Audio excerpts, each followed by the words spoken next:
of Isaiah, the 40th chapter. And I'm going to read from the New International Version, the 27th through the 31st verse of Isaiah 40. And it reads as follows. O Israel, how can you say the Lord doesn't see your troubles? How can you say God refuses to hear your case? Have you never heard or understood?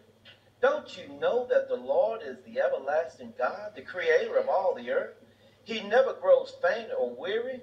No one can measure the depths of his understanding. He gives power to those who are tired and worn out. He offers strength to the weak. Even youth will become exhausted, and young men will give up. But those who wait on the Lord will find new strength. They will fly high on wings like eagles. They will run and not grow weary. They will walk and not faint. And this morning, for just a few minutes, we'd like to briefly speak on the subject. Get out of your cage and fly like eagles. Get out of your cage. I like that. And fly like eagles.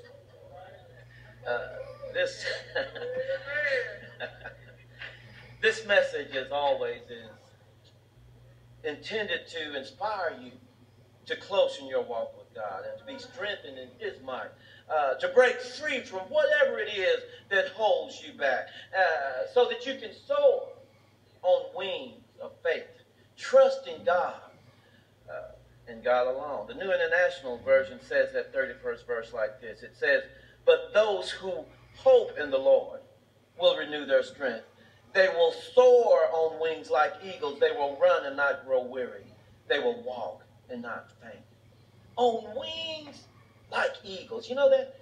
That just sounds strong, doesn't it? On wings like eagles. No one would ever ask the writer of this passage, why didn't he say on wings like a Tweety bird? Because that just doesn't have the same push behind it. But on wings like eagles. Rather than being eagle Christians, some of us today, we act like Tweety bird Christians. Are you being a Tweety bird Christian today? No need for a show of hands. No need for a show of hands. Maybe some of you don't remember Tweety yet. But from within his cage, he would look back and he would see the grim face of Sylvester the cat. Then he would look around with his big round eyes and he would say, what? I thought I saw a putty cat. Then with a glance of confirmation, he'd look back and say, I did. Are you a Tweety bird Christian this morning? That's what I'm going to explore. How do you know if you are a Tweety bird Christian? Well, let's look at some of the signs. First of all, if you are in a cage like Tweety, you might be a Tweety bird Christian. Well, you're going to tell me, of course, well, preacher, I'm not in a cage. Maybe you just don't see your cage, because cages come in all kinds of forms. You see, old habits can be a cage. Things that you used to do and you just can't seem to stop doing, that can be a cage. It's not a habit, preacher. I just do it often. I can quit anytime. Yeah. As a matter of fact, I've quit several times this year already. Bad attitudes can be a cage. Hang-ups can be a cage. Sometimes people can't break through to you because you are in a cage. So your job can be a cage. Anything that stops you from doing what you ought to do can be a cage. Your home can be a cage. As a matter of fact, some Wednesday nights, many find themselves on house arrest.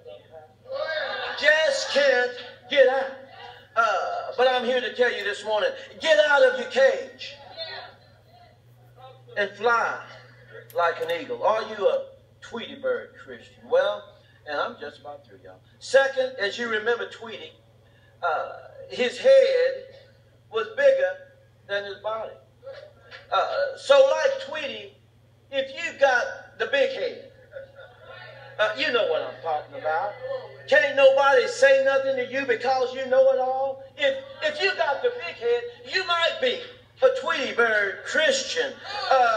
If you're so stuck on yourself that you don't even need super glue, you might be a Tweety Bird Christian. And don't get me wrong, I'm not saying that you're not all that and a bag of chips. I'm just saying you might be a Tweety Bird Christian if you got the big head. Then third, and I find it fascinating, then we're going to leave Tweety alone. I find it fascinating.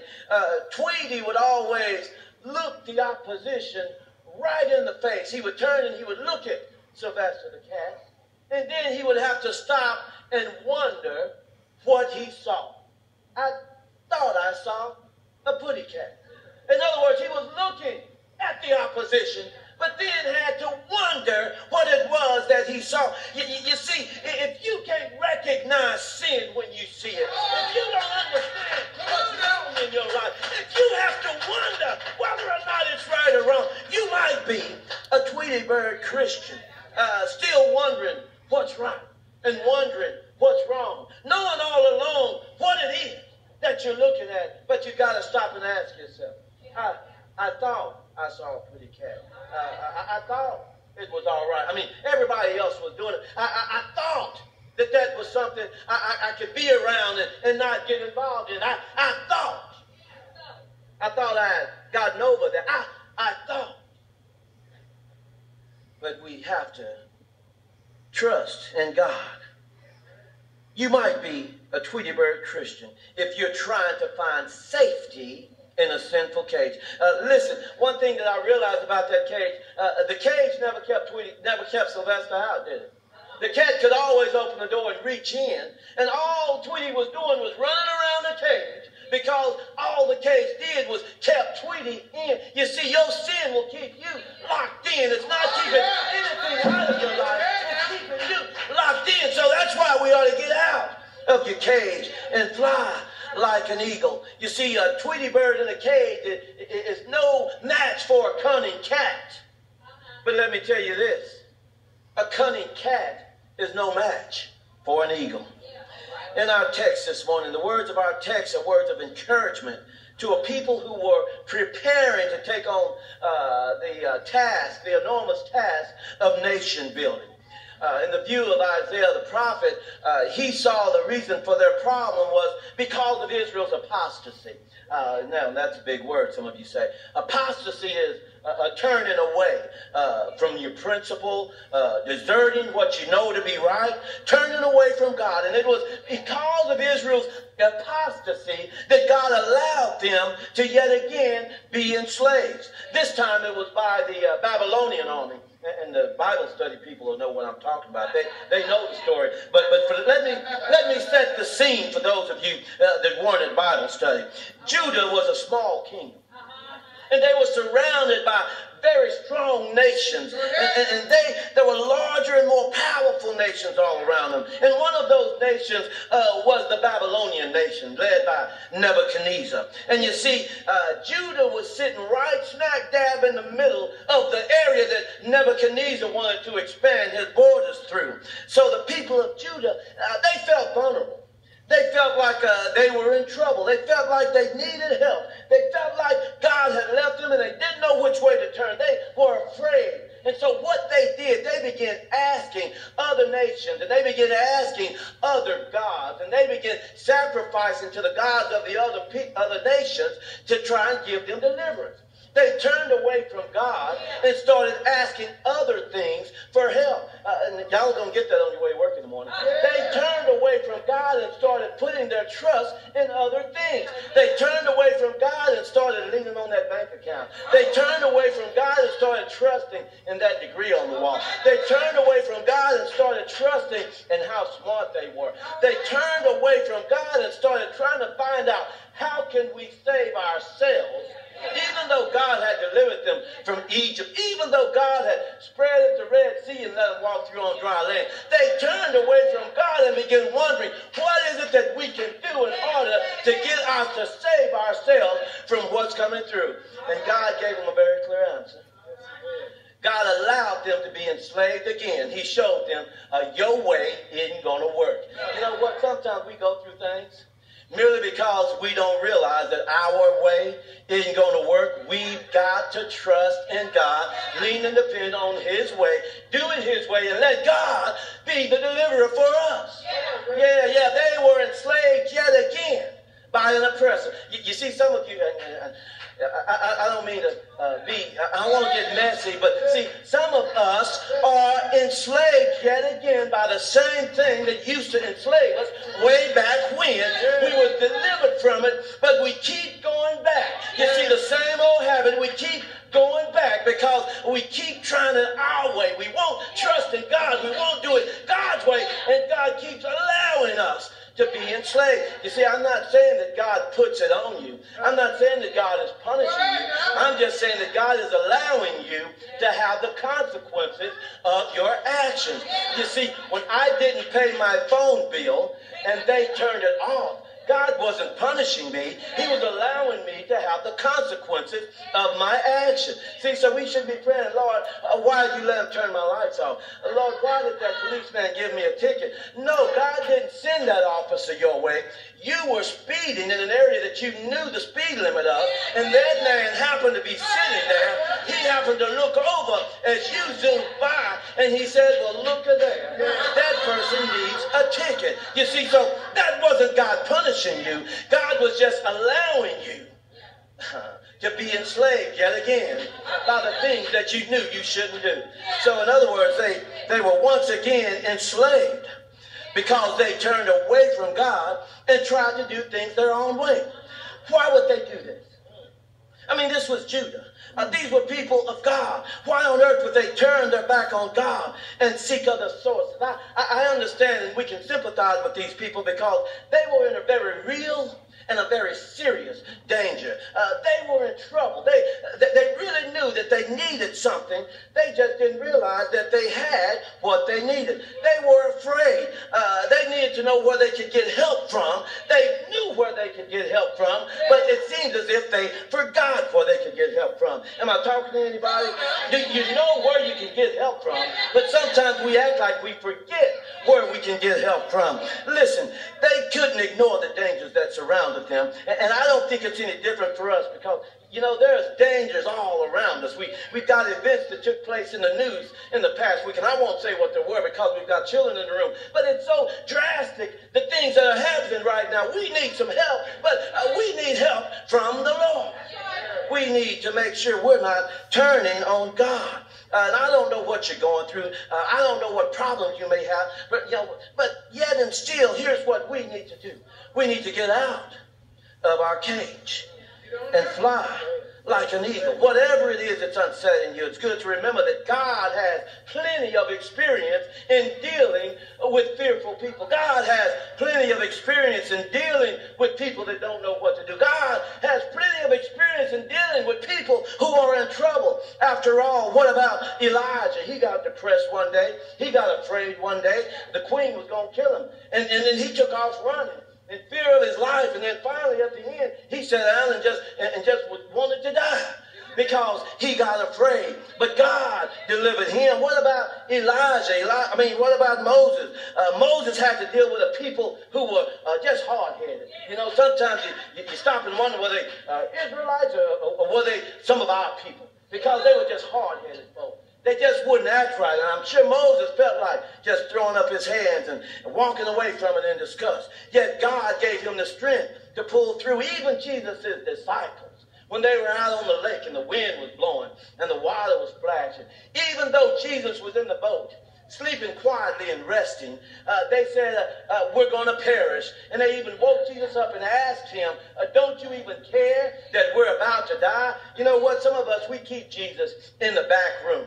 Some of us, we keep Jesus sleeping in our lives while we're in in the midst of a storm, we don't even want to wake Jesus up. We just sit there. Oh, I'm not going to go into that. But they needed to wake Jesus up, and Jesus got up, and all he did was told the water, now you settle down, and told the wind, you be still. Matter of fact, his exact words were, peace, be still. In our text this morning, the children of Judah, they are in the same situation that those disciples were in. They were crying out to God, oh Lord, don't you hear what we're going through? Oh Lord, don't you see our distress? Don't you realize our enemies are surrounding us? Don't you care that we're about to be crushed by this Babylonian giant?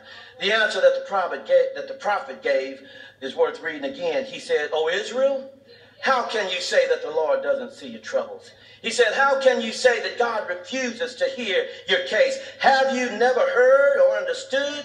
Don't you know that the Lord is the everlasting God, the creator of all the earth? He never grows weary. He never grows faint. No one can measure the depths of his understanding. He gives power to those who are tired and worn out. He offers strength to the weak. Even young people are going to get tired.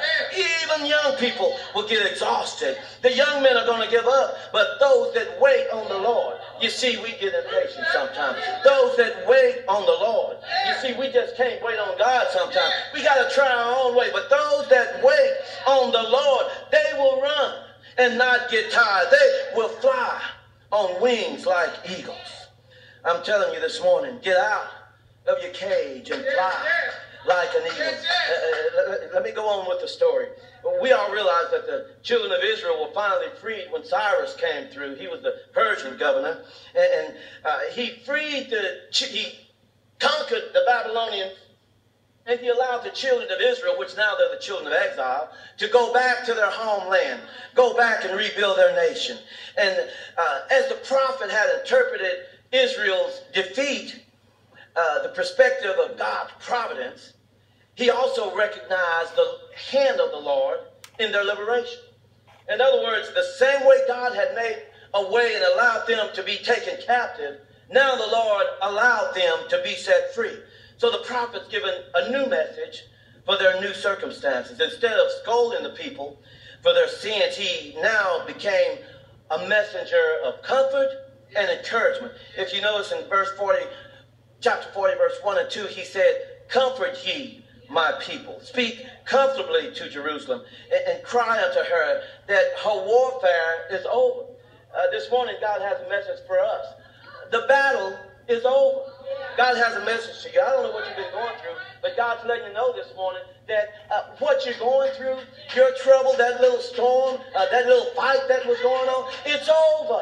All your trouble, it's over. Now all we've got to do is just trust in the Lord. Believe that God will make a way. Matter of fact, he's already made a way. Just trust in the Lord. It says speak comfortably. Whether one is rebuilding a life, a church, whether you're rebuilding a race of people, whether you're trying to get your career back online, whether you're trying to get your reputation back right, we got to have the Lord. It's never easy. Often there is opposition from outside forces. And now this Wednesday night we're going to be talking about Sanballat and Tobiah. And I'm not going to go into detail with that, but if you want to know what I'm talking about, be here Wednesday night. There's going to be opposition from outside forces. But one of our problems is that we often have opposition from within. You see, sometimes it's that loved one that gives you a hard time. Sometimes it's that brother or that sister that gives you a hard time. Sometimes it might be that wife or that husband, those children that won't act right, that gives you a hard time. But we've got to trust in the Lord. The prophet knew all of this when he called on the people of Israel to reclaim the greatness that they once had. He reminded them of God's omnipresence. And if you don't know what that is, that means that God is always there. You cannot get away from God. Omnipresence means that he sees all, he knows all, and he's always there. But then another thing he reminded them of was God's omnipotence. That means that he's strong. You know, when something's potent, that means it's powerful. And God is all powerful. God is strong, and he is always there. He reminded them that God is the strongest. He's the strength you need. That's why I can tell you this morning,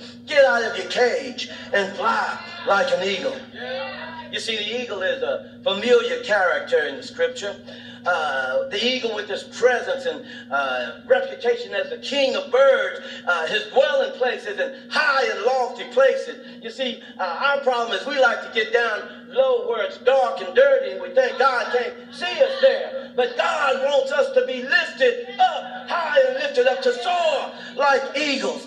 One thing I've got to tell you about the eagle, and I'm just about through, y'all. If you bear with me for just a little bit, I'm just about through. One thing about that eagle cannot be as easily reproduced as chickens and other birds. You see, a chicken only takes 21 days to reproduce another chicken. So if you want to be a chicken, it's easy to be a chicken.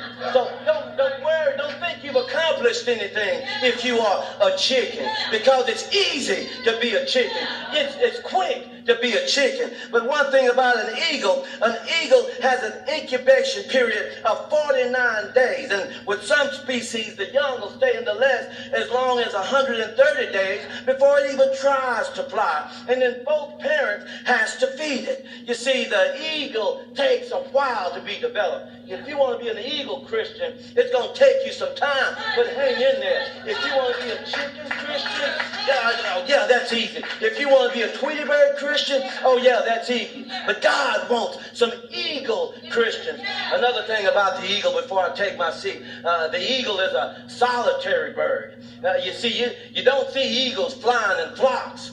Sometimes you'll see one soaring along, and every once in a while you might see two, but you're not going to see a whole flock of eagles, because the eagle is willing to stand alone. The eagle is willing to hold its ground. God's looking for some eagle Christians this morning. God wants somebody that's willing to run when nobody will run with him. God wants somebody that's willing to stand when nobody will stand with him. He wants some eagle Christians. You see, that's what we need to be today. We need to get out of our cage and fly like an eagle. Not afraid to stand, not afraid to walk, not afraid to run or even fly alone. People willing to walk and do what God says to do, regardless of the cost. Even if it means you're going to be laughed at, do what God says do. Even if it means you're going to be talked about, do what God says do. Even if it means people are going to walk away and turn away from you, do what God says do. However God says do it, as long as God says do it, wherever God leads you to do it,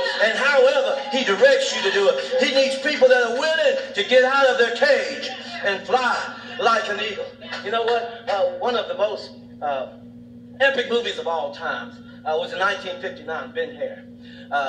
And Charlton Heston played Ben-Hur. And it was such a fantastic movie. They wanted to make realistic scenes for the chariot race. They had 18 chariots.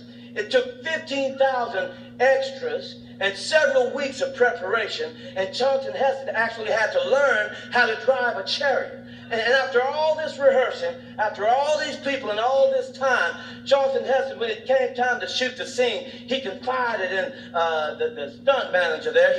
He said, you know what, I can drive the chariot, and I feel like I'm pretty good at it, but I'm not sure if I can win the race. And the manager there told him with a smile, he said, well, listen here, all you have to do is stay in the chariot. I'll make sure you win the race. You see, some of y'all are going to get that. All we've got to do is stay in the chariot. God's going to make sure we win the race. You see, it's already in the script. It's already been designed. That's God's providence working for you. Don't you realize that God has made a way before you even knew you needed a way? Oh, get out of your cage and fly like an eagle. God has made a way for us. We've forgotten that the outcome has already been decided. He couldn't lose. And really, that's what God is trying to let us see in Isaiah 40 this morning. With God on our side, we can't lose. You see, in the Garden of Eden, when Satan thought he had gotten Adam and Eve and sin was taken over, God said, don't worry about it. Sin is not going to win. Man can't lose. That's when Jesus took off his robe in glory. He stepped down through 42 generations. That was Act 1. Then he was born in the manger of a virgin, and he grew up in the form of sinful flesh. That was Act 2.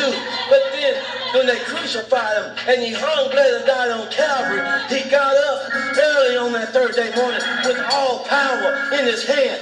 That was Act 3. Now all we have to do is wait for the conclusion. You see, we can soar like eagles because he's made a way. No matter what you're going through, trust in the Lord. Get out of your cage and fly like an eagle. When Jesus hung, bled, and died on Calvary, when he went back, he got up on that third day morning with all power, and he went back to prepare a place for me. That's why I can say that some glad morning, when this life is over, I'll fly away. You see, just like a bird, the prison's boys have flown, I'll fly away. Get out of your cage and fly like an eagle.